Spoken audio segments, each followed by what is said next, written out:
যখনই সে কোরআন তেলাওয়াত করবে, কোরআন তেলাওয়াত করার অর্থই হলো আল্লাহ রাব্বুল আলামিনের সাথে সরাসরি কথাবার্তা বলা।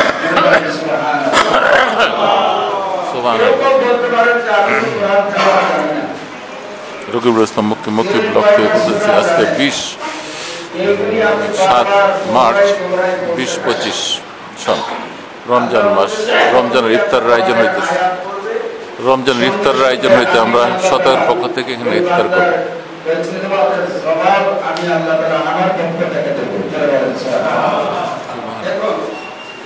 ইফতারের পূর্ব মুহূর্তে এই কথাটি বলতেই হয়,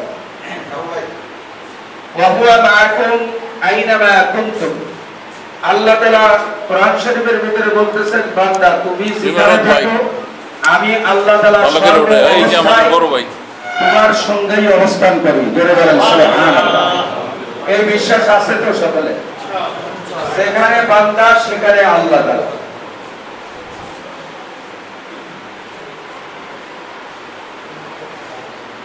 বলকের বাদশাহ সুলতান মাহমুদ উনি প্রতিদিনের মতো রাজপ্রাসাদের কাজ সেরে ঈশার নামাজ আদায় করে প্রতিদিনের মতো রাত্রের খাবার গ্রহণ করে যখন আরামের বিছানায় বিশ্রাম করতে যাচ্ছেন, তার বডিগার্ডের নাম ছিল আয়াজ। আয়াজকে ডাক দিয়ে বলতেছে, আয়াজ আমার টর্চ লাইটটা দাও আর লাঠিখানা আমারে দাও। আয়াজ জিজ্ঞাসা করতেছে, বাদশাহ নামদার আপনি বুড়া মানুষ, এই লাঠি আর টর্চ লাইট নিয়ে আপনি কোথায় যাবেন? বলতেছে, দেখো আমার এলাকার ভেতরে চুরি ডাকাতি হইতেছে, আমার পুলিশ বিডিআর মিলিটারি এরা কিছু ধরতে পারে না, চোর ডাকাত ধরতে পারে না। আজকে আমি নিজে পাহারা দিয়ে চোর ধরবো, ডাকাত ধরবো, আমার টর্চ লাইটটা দাও আর লাঠিটা আমার হাতে দাও। আয়াত বলতেছে, বাদশাহ নামদার আমি আপনার সাথে সঙ্গে হয়ে যাব। বলতেছে, না আমার সাথে কারো যাওয়া লাগবে না, আমাকে টর্চ লাইটটা দাও আর লাঠিটা দাও।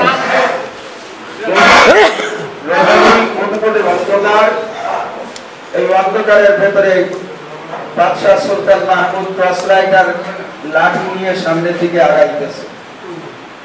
ডান দিকে লাইট মেরে দেখে যে কোনো চোর ডাকাত কিছু নাই, ডান দিকে লাইট মারছে দেখে চোর ডাকাত কিছুই নাই, সামনের দিকে মারছে দেখে কিছুই নাই। কিছু দূর আবার আগে গিয়ে ডান দিকে লাইট মেরে দেখে যে একটা গুহার ভিতরে 7 জন যুবক অবস্থান করতেছে। তো বাদশাহ সুলতান মাহমুদ সামনের দিকে আগাইতেছে আর 7 জন জিজ্ঞাসা করতেছে,